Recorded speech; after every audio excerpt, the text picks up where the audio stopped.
Well, we've got a great show for you today. I wanted to tell you some of the people that are going to be here.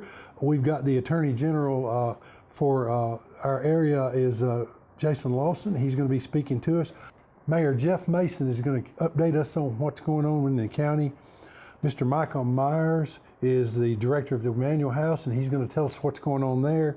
Tammy London is going to give us some announcements about the Drug Prevention Coalition, and then we're honored to have Miss Carolyn Sparks with Riverview Regional. She's going to tell us about what's going on there. We're going to tell you about upcoming events. Summer Concert Series, it continues. August the 27th, Crosby Lane. September the 10th, Scott Steele's Country Classic Music Night. The art show at the Depot is August the 20th, 10 to 4. Helping Hearts fundraising project for the Smith County Humane Association is August the 27th at the Smith County Ag Center. And entries available at Mandy's Salon and Spa, and that's Highway 53 in Cookeville Highway. And it's 615-735-7055. Book launch party at the Carthage Depot, September the 3rd, noon to 4. Ron Kelly, Southern Fried and Horrified and Weird Tales cover artist Lynn Hanson. So you want to see that. That's setting you up for the October celebrations. Alex Miller, American Idol contestant, full concert at the Ag Center, and that's September the 11th at 6 p.m. And the Carthage Market Fest down at the park here in town is Saturday, September the 17th from 10 a.m. to 4 p.m. And William Walton Days Festival is Saturday, September the 24th from 10 a.m. to 4 p.m. And there's possibly going to be a concert after that. We're still working on that. But it's crafts, food vendors, Harvest Queen pageant contestants, and you can contact the Smith County Chamber of Commerce if you want to get any more information about that. Fall soccer and fall baseball signups are in progress, and you can check the Smith County Youth Soccer and Little League Facebook pages for a lot more information on that. And of course, we all don't want to forget August the 20th is the Carthage Gordonsville football game, and it's in Carthage this year, so you'll want to attend that. Just about everybody in the county will be there for that. And now we'd like to take you to our latest edition of In the Wild with Mr. Gabe Harville.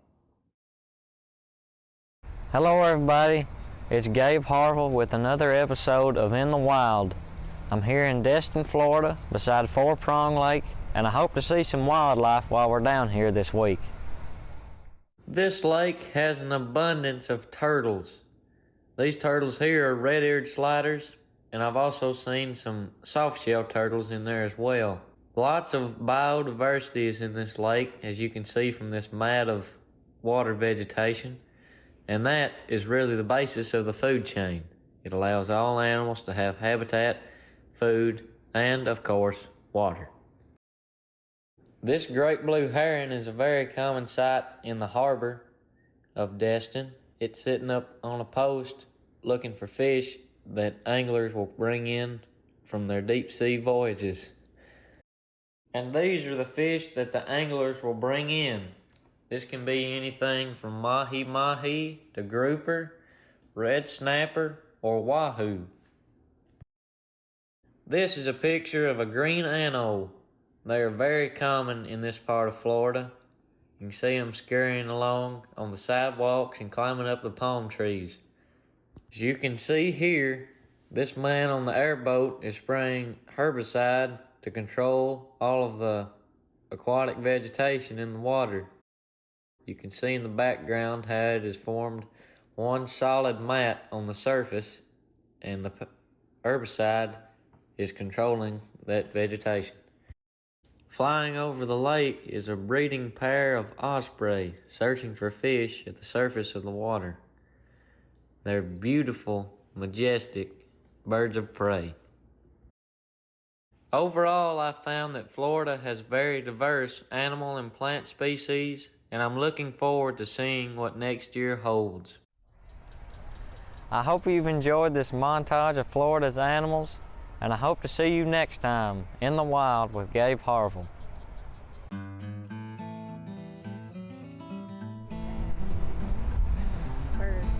That ain't a bird.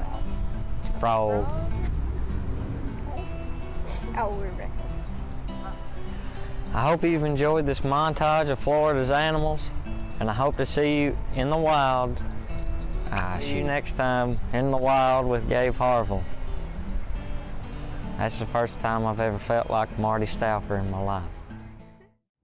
Well, we're privileged here. We're doing our chamber corner, and we're privileged to have our district attorney here. And I'm going to ask him to go ahead and introduce himself and just tell us a little bit about your personal background, if you would. Absolutely, absolutely. My name is Jason Lawson. I'm the district attorney. I was appointed last year by Governor Lee to this position. I am the successor of Tommy Thompson. Tommy was the DA here for 44 years. Yeah. I'm originally from Watertown and kind of grew up in this area. I've got cousins down who played football at Gordonsville, and I used to come up and always enjoyed the Watertown-Gordonsville football rivalry, and just graduated up in high school in '95 in Watertown, and then UT Law School, MTSU before that, and then after that I've been a prosecutor now for 20 years, and very blessed to have the appointment from the governor last year and have enjoyed serving the people of this district. Okay, so you worked for General Thompson for 20 years, is that right? Yeah, okay. Actually I guess 18 years. Then I was appointed kind of as the acting DA, and then last year in my 19th year I was appointed as the district attorney by the governor, so into the full office. So, but yeah, I worked for Tommy for 18 years. So you should know how the wheels turn then. Oh yes, I certainly do, and we've got such a great team of people over there. Tommy really kind of left a Cadillac of an office, so to speak. Good prosecutors, we've got good investigators, good sheriffs across the district. It really is a joint effort of all of the law enforcement personnel, and I'm just really pleased to be able to work with the groups that I work with. Yeah, well, I know he left you a good legacy, and proof of that is that he was in so long. Oh, absolutely. And I'm sure that you'll follow the same legacy yourself, because you're young. You got several years ahead of you, I think. Well, I do. I'm 45 actually. Some people have asked that question. They say, "How old are you?" But I started prosecuting when I was 25 years old, right out of law school, and so that's where the 20 years comes in. I'm 45 now. Well, now, I promised I wouldn't ask anything you didn't know the answer to, but I may be about to do that. General Thompson, when he became the general, what was his age? Do you have any idea? I want to say he was 34, and I believe he had after law school went into the military for a little while, and then after military he was a school teacher, and then went to law school at some order in there. I'm not quite sure of that order, but then I believe he was an assistant DA for about 7 years, and then at age 34, I think, is when he was appointed to succeed Baxter Key Jr. as the district attorney back in 1977. Okay, well, and of course he was a great man, and we should talk about him, but let's talk about you and what you have accomplished. One of the things that I noticed is there's an office here in Carthage right up on our main street. How many offices do you have and where they're located? Yes, sir. We have 3 offices, and that was something that was really important to me when I first became district attorney, because, Wilson County is over on our western side, and it has by far the biggest population in the district, and so we'll always have an office there in order to serve that larger segment of population. And then General Thompson being from Trousdale County, we've always had an office in Hartsville. And one of the things that I looked at as I first became district attorney was I realized that, Wilson County is on the west and Trousdale County is right beside it. I've got Smith County right in the center of the district, Jackson County on the east, and I've got Macon County on the top of the district. And some of the areas of my district, being Gainesboro and Red Bowling Springs and different parts of some of those other counties, were over an hour from any DA's office I had. And I just really didn't feel like that was fair to the victims and to the witnesses and to law enforcement who need to sit down and have access to our victim services and access to our prosecutors. So it was really a priority for me to put an office right in the center of the district, and that's what got me to Carthage. Started looking around, saw that building that was there, and just thought it would be a perfect location. And now we're 30 minutes from pretty much everybody in the district. We use that office so often to have meetings with different folks, and it really has been a great asset for us. Well, and I know it's a good-looking building, and it's right on Main Street, so it's very accessible. How many offices are there now that you have in the different areas? Sure. Well, I didn't close any of the offices we had, so that office that we had in Hartsville and the office that we have in Wilson County are still there. So this is my third office of the 5-county district. And, if it was up to me, I'd love to have an office in every county. I just think that's the best way to serve the people that you represent. I don't see that happening in the other 2 counties in the immediate future. We'll have to get down the line. It takes a lot of heavy lifting to get an office like this open from the state of Tennessee, and so we were very blessed and able to do that. But we now have 3 offices, and over my office, some people don't realize, but the DAs, I've actually got 39 people that work at the district attorney's office, and there's 15 of them that work here in the Carthage office, and then through the others is the rest of the folks spread out. But we do a lot of different services that people don't always think about. Well, that brings up the subject. What services exactly do you guys offer to the general public, and then what are your obligations of things that you are obligated to do, Sure, absolutely. in the area? Well, the thing that most people think about immediately is the criminal prosecution. And we do, every county, all 5 of them have a general sessions judge, and they hold general sessions court, and a lot of our criminal cases are handled through general sessions. I've got a team of people in every general sessions court. Oftentimes it's 2 prosecutors and a victim witness coordinator that's there working in every one of those courts. But a lot of times people don't think about the juvenile courts that are going on and the drug courts that we take part in. And then our criminal court judge, they ride the circuit like the old circuit riding preacher. So Judge Kane and Judge Collins, they both come to town periodically, and we have to have prosecutors in there as well. But outside of the criminal prosecutions where we try jury trials on felonies and prosecute misdemeanor offenses, we also do child support collection. And so that is a huge caseload, and about half of my staff is devoted to child support collection. We have people who are case managers. We also have people who are investigators in that area. We have paralegals, we have attorneys, we have a program manager. So those folks really work on the collection of child support throughout the district, which is a vital service and a critical service in my opinion. And then in addition to that, at this new Carthage office, we actually have opened a satellite child advocacy center. And a child advocacy center is a place where kids who are victims of child abuse or child sexual abuse can come and get treatment. They can meet with counselors. There's something called the Child Protective Investigation Team that can meet there, and that's really a collaboration of all of the professionals from mental health to physical health to law enforcement who can work together to make sure that our criminal process is always moving forward in the best interest of the child. So we have a satellite office here to make that more convenient for the families and victims throughout the district. Okay, well now I know you work with the judiciary, obviously, in the court system, because you're basically the prosecutorial power in the state of Tennessee. We have an investigative entity called TBI. Yes, sir. I would presume that you work very closely with them in your line of work. I absolutely do. And the way that it actually works out under Tennessee statute is the TBI only has jurisdiction when the district attorney calls and asks the TBI to come into a case.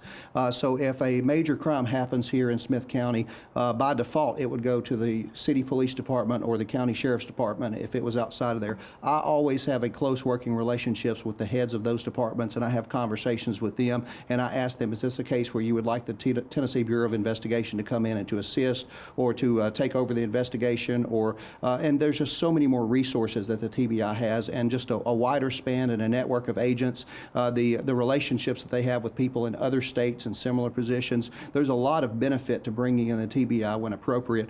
We try to obviously measure our resources to make sure that we're not bringing the TBI in too often on cases, because I know that my sheriff's department, they're excellent, and so is the city police departments. They can handle most of these cases. But I will say that probably the last 4 or 5 homicides that I have tried have been complex homicides. They've been double homicides, things of that nature. And on each and every one of those, the sheriff's department called and said, we would like to have the TBI come in. And we brought the TBI in, and they worked hand in hand with local law enforcement, solved the case. And when the trial comes around, both TBI agents as well as deputies and city police officers all seem to be the witnesses that are involved with different aspects of that case. Well, it's interesting. I had the privilege a couple of years ago. They have what they call Tbi Citizens Academy. Yes, sir. And I was able to go through that. It's like a 6-month course volume, and I was very impressed with what they do. And we have, of course, several local folks that work out of here and work for the TBI. My point is I know people a lot of times they view like your office and it's sort of like this place that they've never been into and they don't know what's going on. I don't know if you have a program like the Citizens Academy, but I know you coming out and speaking is one of those things. Are there other things that you try to do to reach out into the community? I know that the child advocacy would be one of those things, but are there any other programs that you have or you're looking at similar to that? Well, I do encourage all of my prosecutors to be part of the community, and they sit on a number of different boards. I try to go to things like the Smith County Drug Coalition and things like that because it is important that people know that my office is accessible, the people there are accessible. We really want to make ourselves available to every witness and to every victim. We try very hard to be present in the community at different things. As far as any formal programs, we don't have any formal program like that at this point in time, but we certainly do try to go out, and I've spoken, I can't tell you how many Rotary clubs and different civic organizations, and obviously trying to be part of the chamber. That was one thing that was important to me when I was first appointed last year by Governor Lee. The first thing I did was subscribe to all the newspapers, and the second thing I did was join all the chambers, and I did that immediately, and I try to get around to those because most people don't see what we do in the courtroom, and so most people never understand the role of the district attorney, the work that goes into it, the time that goes into it, and so especially folks who are like members of the Chamber of Commerce, unless they're in an unfortunate situation where some criminal has made them a victim, they don't see how hard we're working and they don't get to know us. And so that's why it's important for me to come and do things like we're doing right now. Well, and because of the job you're doing and the law enforcement and the TBI, all of you working together, people that are in business like myself, honestly, every connection that I've ever had with law enforcement has been a pleasant thing. I can't honestly say. And I'm thankful for that, first off. But I'm also thankful, and I realize that if it wasn't for the job you guys are doing, I wouldn't have that protection and that be able to live my life, so to speak, unharmed and unaffected. And yes, so you guys being in place, I think, is extremely important. Well, thank you, and we do our very best at that. I tell my assistant DAs, and there are 16 assistant DAs that work for me. 2 just collect child support. I've got 14 criminal assistants, and I tell them that really what I expect from them is just to do the right thing in every case. And whatever, when they investigate a case, when they talk with law enforcement, when they talk with victims, whatever they determine is the right result. If someone needs to be put on probation, go on probation. If someone needs to go to jail, put them in jail. If a case needs to be dismiss it. Our job is really to seek justice in whatever the situation is. You would be surprised by the number of people that come through there on minor offenses that if they have a term on probation, we never see them again in the criminal justice system, and it's effective. At the same time, we also see people that when they come in, just based on the severity of the offense that they've committed or the frequency that they're starting to come back, we realize this is someone that we're going to have to step it up and remove them from our community for a while. And so we try to be mindful of the resources that we have as a county and as a district and as a state, and we try to make sure that we're looking at all the facts and the backgrounds and everything that's going on into a case to make sure that we're making the right decision and doing the very best that we can in every case that comes before us. Well, and of course, obviously, rehabilitation is the goal in every case, but sometimes that's not possible, like you were just saying. Is there anything else that we may not have covered in this conversation that you'd like to speak to? Well, I will say this. Here in maybe the next few weeks, I am hoping to have an open house coming up on that building. I don't have a date set. Some people have seen the sign go up and they've asked me about the sign. And actually that sign, if you'll notice, it's actually only half complete. The first 2 sections are done. They're going to come in and they're going to put another segment there on the middle, and then on the bottom they're going to describe the services that are there. They had to wait on some paint to dry, and then one of the parts didn't fit. But when we finish that sign, and we've got just a couple of rooms over there that we're finishing up. I've got actually some people over there today constructing a conference room with shelving and a law library, putting together a big conference table. Once we finish up some of those things, I'm looking forward to having a day when we can open that to the community so people can come in and kind of see firsthand what our office looks like, how it's situated, how it's segmented, the work that's being done there, kind of see where people are sitting and get to meet some of our staff. And I'm really looking forward to, you'll be able to tour the Satellite Child Advocacy Center that's up there, and we also have a TBI agent's office in that building, and so you'll be able to see kind of all the things that we're doing with that building. Looking forward to that open house, and it just seems that as so many projects do, the date just keeps getting pushed back and pushed back because one delay after another happens. But we have been functioning over there since about February. But I am still planning on opening the doors and letting the community come in. Well, that's a wonderful thing, and I know everybody will look forward to being able to tour that. And DTC Communications is the one that puts this TV show on, and we really appreciate them doing that because I think it's one of the few ways that a lot of this information can get out. So yes, sir. Really appreciate you coming by. And I will tell you, I've been on before, and when I've been on in the past, it wasn't a week before it seems like people, right after it was airing, I had all kinds of people contacting me saying, hey, I saw you on TV, I saw you with Billy, talked about it. So I do think it's a great way to get the information out, let people meet members of the community and people who want to come in and, be good neighbors. Well, and your term, is it 4 years? Actually, I'm very lucky. I have an 8-year term. 8-year term. So for the next 8 years, you come by, we'll talk to folks. It's interesting behind that. The reason they give judges and DAs 8-year term is they know that not every decision we're going to make is going to be pleasing to people. Yeah. So they tell us that the voters really ought to have a larger body of work to see if we're doing a good job or not a good job. And so, and sometimes it is. Sometimes you have to bring criminal prosecutions that are not always the most popular thing to do, but they're the right thing to do. Well, I have a copy of the Constitution in my car, and every once in a while I'll get it out and look at it. And I believe with all my heart, with every flaw that we have, we live in the best country. Yes, sir. And under the best system of laws that there is on this face of this earth right now. And I believe that with all my heart. And I'm glad you're part of it, and I appreciate the job that you're doing. Well, thank you very much. I appreciate that. Okay, we're so happy to have our county mayor with us. And I think everybody pretty well knows who you are, but you might want to just go ahead and introduce yourself. Well, I'm Jeff Mason. I'm Smith County Mayor, newly re-elected for my second term. Excited about that and want to say thank you to all the citizens that came out and voted for me and put their trust in me for 4 more years, and we're excited about what the next 4 years can be. Well, and since you bring that up, let's talk about that. I know there's a lot of positive things going on in Smith County. There is. What's the first thing that hits your mind that you think people would want to hear about? One of the things that I'm really fired up and excited about, and it doesn't by any stretch fix our problems, but we were able to move $1.5 million this year into roads.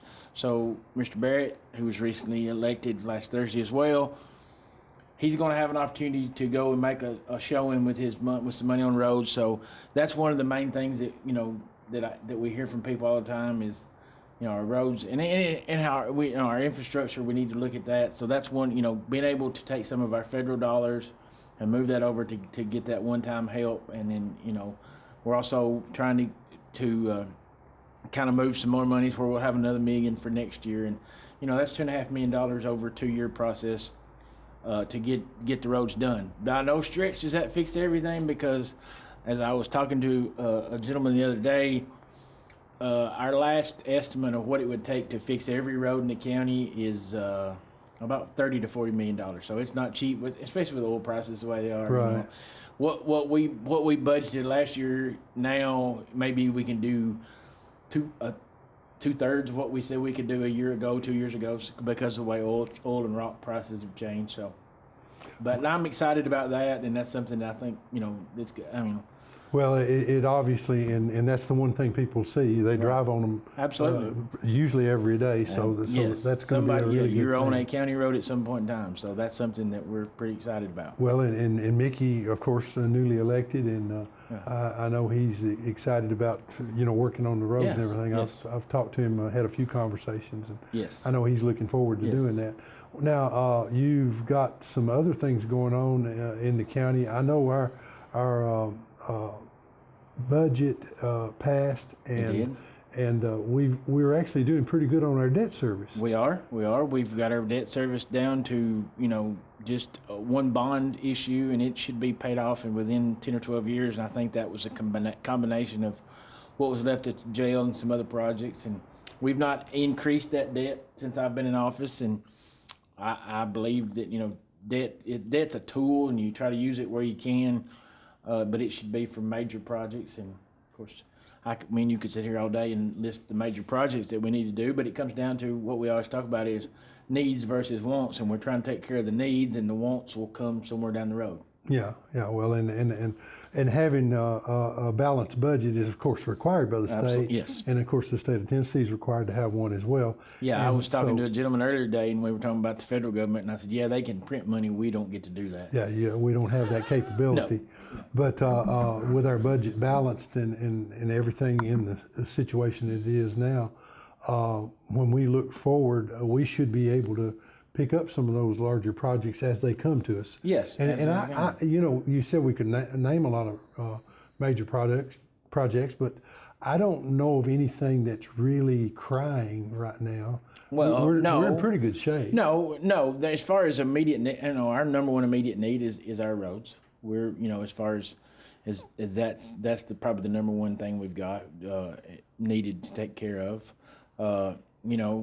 I look around a lot of days and our county buildings are kind of getting older, and there needs to be money spent on those things. But again, it comes down to a need and want. We're getting by with what we got, and that's, Well, you mentioned roads again, and TDOT has several roads here in the county, Yeah, and I know they're working on them. I know they've repaved one here, and it was in the cycle. Yeah. For them to repave, they did that just not long ago. Yes, and I think after last year this past year with the ice and the snow, I'm pretty sure they're paving Interstate 40 from at least the Gordonsville exit all the way back to Lebanon, so that'll be a big help for that. That's a big thing for those guys. Oh yeah.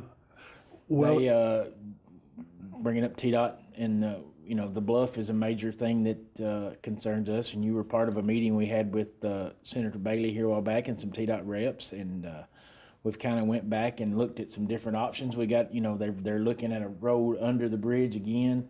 That was not something they didn't think they could do. And then some ownership down there changed hands, and some trees and vegetation was cleaned off, and they were able to look at it and go, okay, wait a minute, this is a viable option. So right now that's in the looking stage. They're looking at that, see what can be done. And I, like I said, to sit here and tell you today, I know exactly what they're going to do. I don't. They're, like I said, it's in TDOT's hands. They're looking at whether they can do 1 or 2 lanes or whatever. But I felt better coming out of that meeting, because if they'd have shut that road down and we didn't have a true bypass, it would have been devastating for our community. And I think we went from a devastating event to maybe an inconvenience for right now. But again, it's the state level, and they could come back and say, no, we can't do it. But at that point in time, we'll fight again. Well, like you said, I was in that meeting, and I got a feeling, based on the way they were talking, that they're going to have a solution. Yeah. And it's going to be something that works for the people and here. That's something that I really enjoyed about that meeting was, I was nervous about what it was and what would come out of it, but you got to see elected officials and myself, Mayor Potts, Mickey, Senator Bailey. You had state level people and Mr. Lahue, Mr. Hester, there from TDOT, and you had business owners and citizens, and we all got in a room together and discussed, and nobody got mad and threw stuff. Yeah, it was very personal. Very, very, very productive meeting. A different solution came out of that, and it worked. So I'm excited. So sometimes we all can throw rocks at government and what it does and what it shouldn't do, but sometimes it works. Well, it did, and in that case, I think it's going to work and going to be a good solution. Right. I know the county doesn't really have anything to do with this, but I know there's water lines going in over Gordonsville. Water lines going in at Carthage. I presume there'll be new paving once they get all that done. I would assume that is correct. So that's good. That's going to help both downtowns and make it better and good. So that's a good thing. And talking about people thinking ahead, and I know you were the one that told me this.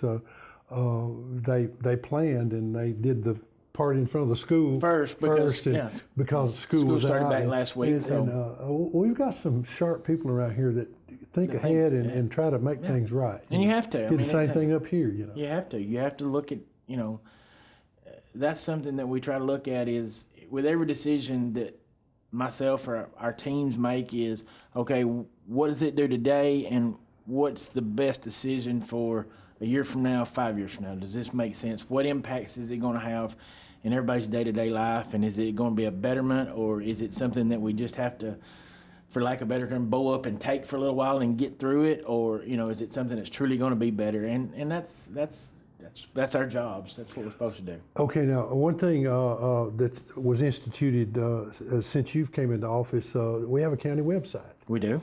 And listed on that is every person that's involved in the government and how to get in touch with them, and an email. Yep, got to get that updated because we got a new commission coming. I mean, we had several new commissioners come in this time, some that went away, that have stepped aside, and I want to thank those guys for their service for the years they put into Smith County. I mean, you're 4 years removed, but so a lot of those guys are stepping back, and ladies, and letting somebody else come in. So we're excited to see how this goes. And well, I know we had I guess you would call it candidate forum, and I was very impressed with all of those folks that got up and spoke and wanted to become a commissioner. Yeah. It made me feel good. I was a commissioner for 24 years. Right. And I know there's a lot of times you have to make decisions that are not popular. That's but right.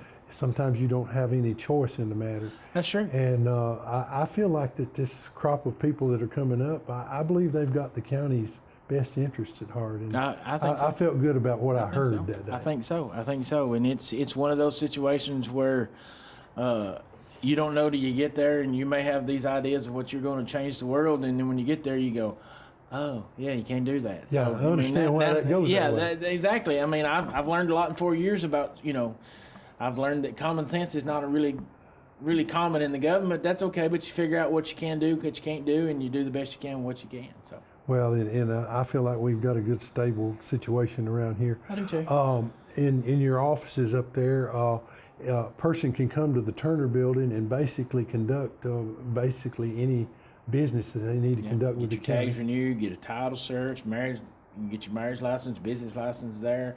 You can step down to the trustee's office. That's where you pay your taxes or check in on things like that. You got register deeds, which a lot of our real estate people and attorneys use that to pull in deeds and deed research. And then, of course, the property assessor's office where, you can find out about your taxes and your valuations on your property and such. And so, yeah, and evaluations of property. Election office there as well. The tax rate is obviously set by the county, which they haven't really changed the tax rate in years, except to go down. It went down. Property values went up, so I don't ever want to make it look like we lowered the rate. Your taxes didn't really go down. Some people's did, some people's went up based off the valuation. Well, I know mine changed just a little bit, but it didn't change that much. Mine did too, I think. With the new rate, which we went from $2.48 to $1.73, which is a significant drop, but it was somewhere around a 43% value change in our values and our property value around here. Well, we saw that over the last year or two because how many times have you looked at each other and said, I cannot believe that piece of property brought that much money because exactly. of this, just the way it is. But that's a good thing because that means there's a lot of people who wants to move here. Well, in my 24 years, I was in for about 2 reappraisals, and what I remember is that the state, they cannot raise your taxes and will not raise your taxes. Right. So if your evaluation goes this way, then they lower the taxes down to where you're paying the same relative tax rate. So that's what happened with this appraisal. And when you look at it, and I know some people don't want to hear this, but their property's worth more. It is worth more. And so therefore they're a little better off from that standpoint. And we've always been told invest in real estate, and that's what you want it to do is to appreciate in value, and that's what we're seeing. Yeah, I was talking to a real estate agent just the other day, and he was talking about how something like 21% in value that houses, like one that he bought and sold, and in like a year and a half's time, it was a 21% difference. Sure. So there's a lot of things changing out there for real estate wise. Right. We're having an influx of people. It's kind of funny. Our population stays about 20,000, and we're graduating about 200 so children out of our high schools, and they're going to college and doing other things. But our population is staying about the same, so we're having people move in, migrate in, migrate out. Yeah, and so we're building a lot more houses than we have in the past. We are. I don't know if you know the figure, but it was unreal how many. I think May of this year we did like 30 building permits in 1 month. That's huge for. I mean, usually we would do 70 or 80 a year, and we're doing we've busted 100 for the last couple of years every year as far as Okay. new houses, new builds, new remodels, stuff like that. So. Right, and when I go through, I drive through Gordonsville. I live on the other side in Lancaster. I drive through Gordonsville and I see new subdivisions and things going on the highway there. So there's a lot of things happening. I don't know. We have the Baker property that's being looked at as a possible development. Multi-use with some commercial retail and residential as well. Hopefully to get that closed and sold within the next 2 or 3 months. That'll be a good thing, and excited to see what that brings. We're for about 40 acres of that will stay industrial, so we'll still have that industrial property to market and sell. But some of that, new business, we hear it all the time. We need more places to do this. We need more places to do that. And so hopefully that will bring those kind of things. Well, and 10 years ago when I took this position, when you drove through downtown, there was a lot of empty buildings that looked really bad, and the bridge was closed off, and you couldn't get across that way, and most everybody was going around the bypass and was bypassing the town. That's changed today. You go uptown and there's people pulled in and they're doing business. Well, I mean, you just look at what's going on downtown right now. Well, even in Gordonsville, Carthage, and South Carthage. I mean, you've got all three cities. You've got a coffee shop that just went in South Carthage. You got possibly 2 restaurants coming there. You look at downtown, you've got a coffee shop that we didn't have, which is doing great. You've got the new nutrition shop that's doing the shakes and the teas, and so you got that. And then you're Holly's and Teresa's Gifts and all that, places to and we want to continue to foster that, to where people will come and open businesses here and give people a chance to spend their money here. Yeah, and even the tourism aspect, we're starting to see more people, coming down the Caney Fork River and coming into Smith County. There was a point at time when they were kind of coming down and getting and leaving, but we're starting to see more of that come this way. Mr. Mickey Heath, he has his kayak shop up here on Main Street, and I think their business is going to increase as time goes on.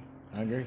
Well, Mayor, is there anything we missed or anything you'd like to? No, it's of course we're still hot right now, but fall's coming. Holidays will be here before you know it. That's what I always laugh. It seems like, of course, football season around here is a big deal in Smith County, and once football season starts, you turn around and it's Christmas, and then it's right back in. So buckle up. It's the busy time of the year, and Walt's days are coming, and all kinds of good stuff. So we're excited about what brings. Well, August 20th is the Carthage Gordonsville football game, and I believe it's in Carthage this year. It is. They switch it back every year. It is. So there's something to look forward to. That's right. And just about everybody in the county goes to that. Well, that's what people ask us a lot of times about our community, and I tell them, we're still I consider it still a blue collar community. We go to church on Sunday, work on Monday, and ball games at night. So that's kind of what we do here, and that's. Well, I know we were kind of wrapping up, but that's another thing that we've got, the Crump Paris Park over there and that complex. Yeah. It's full all the time. There's somebody using it all the time. And that's something that collaboration with the county governments and the city governments have been able to support that. We just coming off the fair. We had the fair in July, and I think a little over 9,000 in attendance, at third largest, so that was good. And we had a couple of iffy rainy days, and one day it was just blazing hot. So, if we'd caught some decent weather 1 or 2 days, we had rain showers right when everything opened up, and I think that kind of knocked some people down. We might have hit got close to 10,000. Well, yeah, and at risk of leaving somebody else, Anthony Apple and Stan Webster and Dale Shoemake and who am I forgetting? Moose Tyree, Stephen Lish, Brendan Cherry, Dennis Banka. The list goes on. Jim West. Oh yeah, Dennis brings some great entertainment. He does. I mean, it takes Ricky Slacken doing things. Michael Nitt. You could sit and list the executive board and what goes on. Kobe promoting it on for us. It's just it truly takes a village to do that, and it's fun to watch sometimes how all that gets put together and go. we learn something every year and try to be better at it the next year. And one thing, We're like family. We'll fuss and argue, but we'll get it done. We'll get it done. That's right. Yeah, well, and what I like about it is the fair board, they take their money that if they make any money, and they put it right back into the fair. We were able to pave that back lot because the fair board said, hey, we'll pay for half of it. So that was a big help for us because, that's one of those things for the county. I mean, I don't want, that's that money, but for the fair board and events, that's huge because it was a safety factor because that was, you got trucks and trailers coming in and out of there and that gravel and. Well, and you're having to grade it and fix it every year so more than once. That was a big plus. We got that done. Shout out to Tiff Arnold for getting that done right before the fair, and Mr. Joe Taylor donating the sod to get that done. Looks good. So that was good. A lot of behind the scenes work goes in getting that fair done, and all the events at the Ag Center. I mean, that's one of our most used things, and it stays booked, and so we're excited about that. And it's a good facility for us, and if you got an event that's going to have 200 or 300 people, it's a perfect that's the place to go. That's right. All right. Well, Mayor, thank you so much for coming by. Thanks for inviting me. It's always a pleasure to come and get to do this. It's good to get to talk and talk about the good things. In our community, we're blessed to have some organizations that reach out to people and help them when they're in a time of need. We've got one organization here that is in the county, and not only do they help people in the county, but they actually help some folks out of the county. And it's been in place for several years now. In fact, maybe working on 2 decades. And so without further ado, introduce yourself and tell them who you're with. Yes, my name is Micah Myers, and I am the Executive Director of the Emmanuel House Transitional Living Program for women and women with children. Here we have a transitional living program with a residential component, so we have a house here in Smith County, right downtown in Carthage, that houses and provides resources and support for women and women with children. Okay, and when we say support women, it's women in any stage of life where they need a leg up. Yes. And it's a program. It's not just a halfway house. It's a program where they step in and they learn life skills. And if they have children, they're helped with being able to take care of their children. And when they step out of that, they're basically self-sufficient. Yes. You can do that, and that's the goal of the program. Yes, interdependence is sort of a new term I've been working with, is essentially that they gain the supports that they need, but they also gain the skills to be able to live independently on their own with their children. And some women are also individually in our program, and so they're able to go out and do that, but they have the support that they need to do that, and they have either relearned the skills that they have forgotten because they've fallen on some hard times, or they are learning new skills that they really never had the opportunity to learn because they had tough family circumstances or hit some tough places in their life. And so we're able to do that. Yeah, one thing I want to speak on too is, we're not a halfway house. We're not just, storage for people or just a place to live. We provide extra support and we provide case management and lots of classes and educational opportunities and coaching and mentorship to be able to gain those life skills, employment and education, managing your money, parenting skills, even just simple time management. We've been working a lot on that with some of our women, and so just doing some of the things that we oftentimes take for granted. So we're not a halfway house, we are a program, but we're also not a treatment facility. We don't have medical services or counseling on staff, but we do have really great partnerships with other agencies and organizations in the community that help us to provide all that we need medically, both mental health and physical health care, so that folks become healthy and live healthy lives. Well, and over the years, I've had a close association with Emmanuel House, and the one thing that I remember is had several ladies come in there, and they did not have a drug problem. They did not have a medical problem. They had just had life happen to them, and they'd been knocked down, and they were able to get up on their feet and get out of there. And that's the one thing that I was always very proud of, is having something like that. Now, how many clients or programs participants do you usually run? So I think really max capacity here at this house is we look around 12 participants, women-wise, and then if they have children, there are a few additional slots there to be able to have the space in the room to do that. One of the things that we've begun to see, I think, over the progression of the organization is that if we get too big, we lack in quality of care.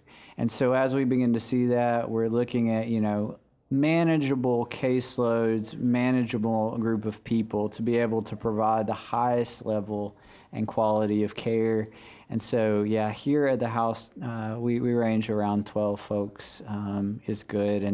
And we range from children all the way from, we have women who are expecting. So we are one of the few agencies in Tennessee, or organizations like ours in Tennessee, that take women with children, but also women who are expecting children. And so we have children that are in the womb, but also young children, and we will take women with children up to 12 years old, males up to 12 years old, but we will not take males older than that, but we will take women with female children as well. So. Okay, and I've noticed when I would be around, there's a kind of a bonding takes place among the residents themselves, and they help each other. They almost become, I guess, a family.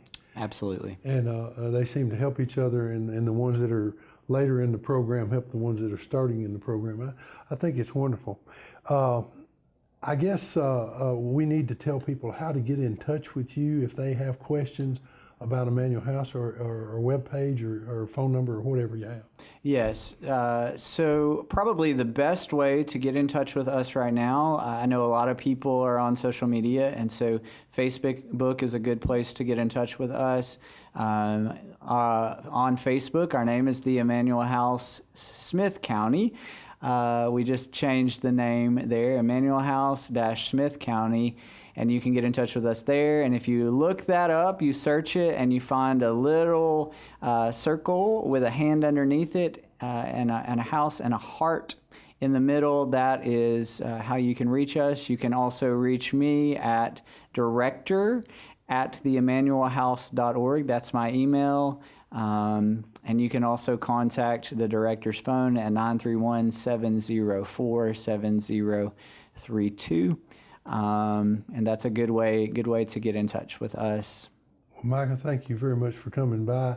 I think it's an important program that you have, and we're so thankful to have it in the community. Thank you so much. Can I do one plug? Is that okay? Sure. So I just wanted to let you guys know we do not run without this community, and we are grateful for businesses and partner agencies and everyone in the community.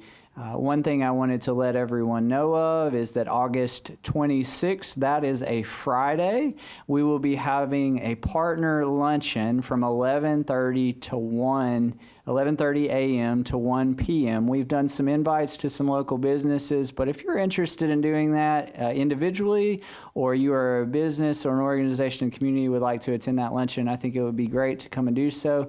We'll have some really good food, and we'll have some great stories so that you can hear more about what we do and hear about real life change from the people who are actually engaging fully with the program, our participants.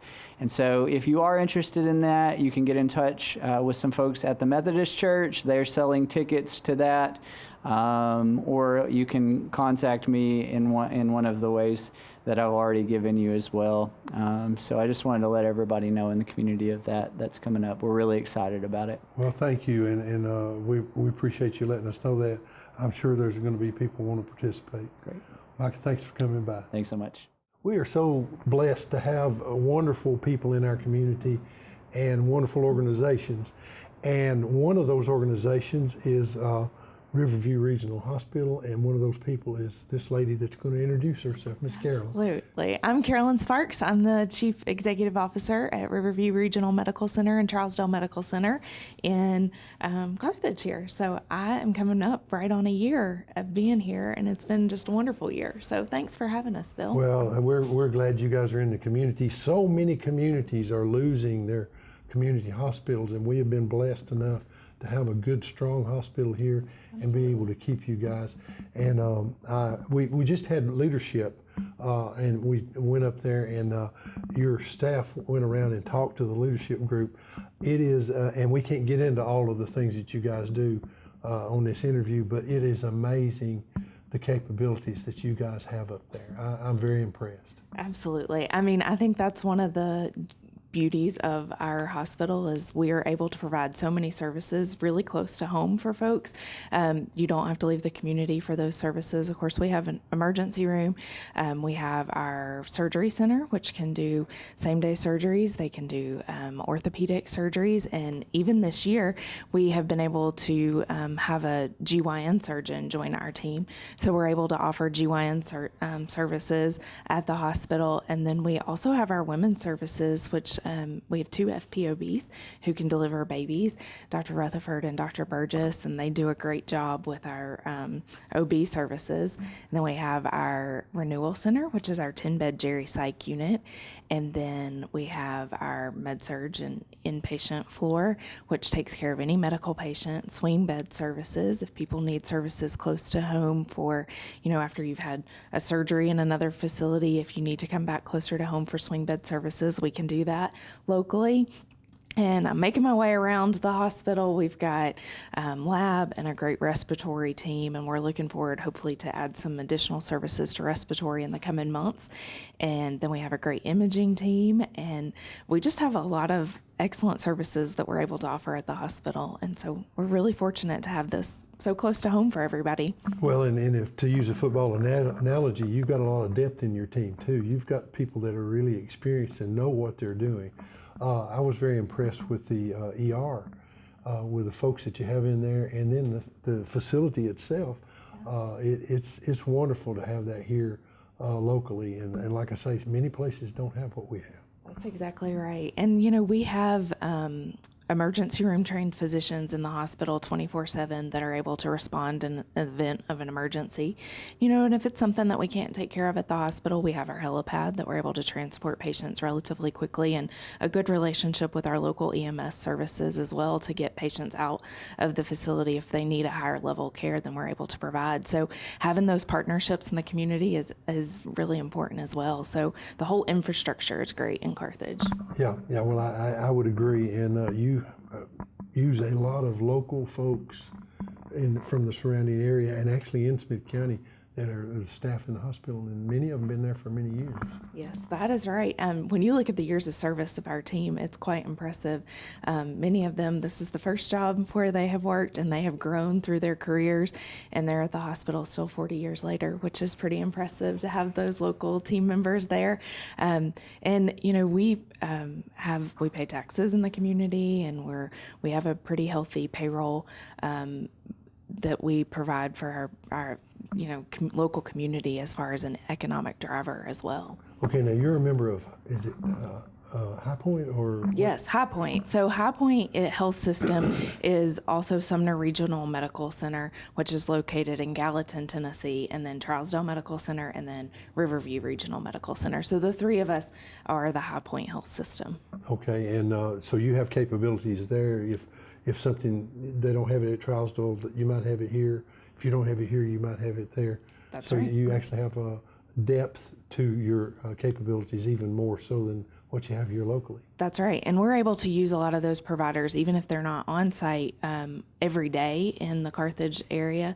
They're able to, consult with our patients in the facility. And we have relationships with St. Thomas cardiologists to provide inpatient consults at the facility. So we utilize a lot of folks who might not necessarily be in the Carthage area day in and day out. They're able to, support our teams and support our patients on a daily basis, even though they're not here. So we have a lot of depth, like you said. That's a great word for it.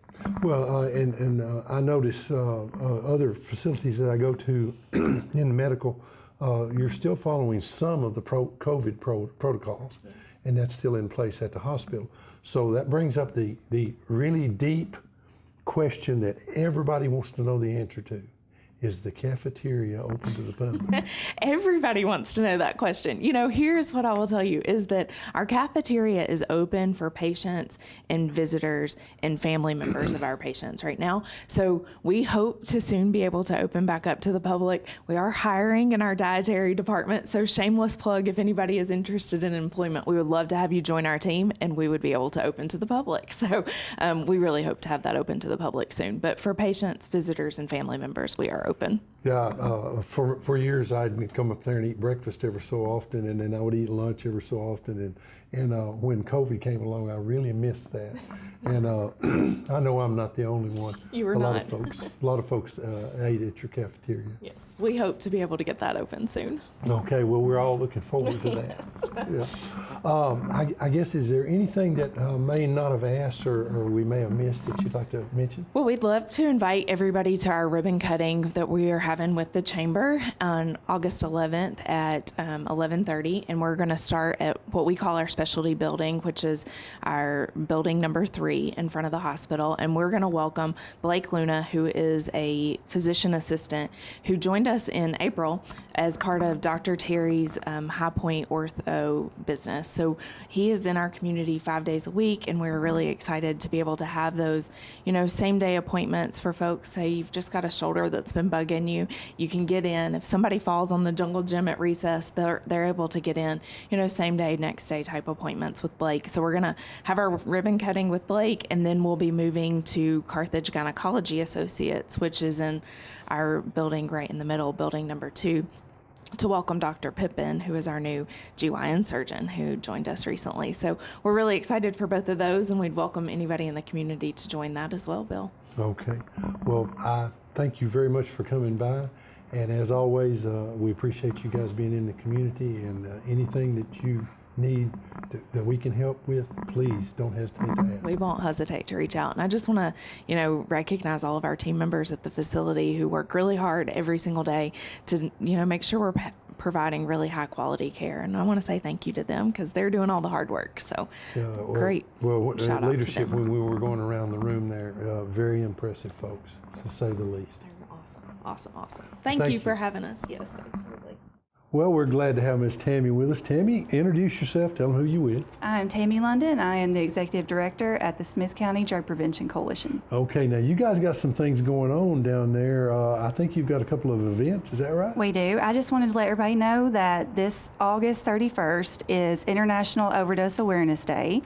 And I just wanted to just kind of talk about overdose. And so that is what Overdose Awareness Day is about, is to bring awareness to overdose. And overdose has become, as everyone knows, it's a national, worldwide problem, really. Well, in Smith County, in 2019, there were 7 overdoses in Smith County. We kind of doubled that at 13 in 2020. So we don't have our data for 2021 yet, but we know already it's going to surpass that as well. So if anybody has any questions about how to be trained for overdose prevention with Narcan, please reach out to us. Our phone number is 615-588-1622, and we'd be happy to, help direct them to Suzanne and Justin, our overdose prevention specialists. Okay, and you're located right beside Domino's. Right by Domino's. Is it Water Street? Yeah. Water Street, really easy to find. People are calling us every day about receiving this training, so don't hesitate. Don't feel like you would have any stigma put on you for calling. Please call. Please come in. Yeah, because it's a very serious thing, and that very dangerous fentanyl is being added to things, and people that don't know what they're doing, and they're taking people's lives because of it. So I'm glad you guys are in place to do that. Yeah. Anything else going on? Yes, real quick. We have an event coming up on September 22nd. It's Walk for Recovery. It's going to take place on the Rails to Trails in South Carthage, and this is going to be our event that we have typically, we've had it every year, our Lights for Recovery. This is going to replace that event. It's going to be at night at 6:30. We're going to have glow sticks. We'll have our candlelight, and it'll just be a fun walk. It's not timed or a race or anything. And there is a link if you want to go on our Facebook page. There's a link to register. It's a free event. It doesn't cost anything, but you can go in and register for a T-shirt. The T-shirts are $10, and we will contact you about that when those come in. Okay, how do they get in touch with you if they want to find out more about this? Just call our office at 615-588-1622, or you can email me at tammy@smithcodrugprevention.org. Okay. Tammy, thank you a lot. Appreciate Thank you. you coming by. Thanks for having me.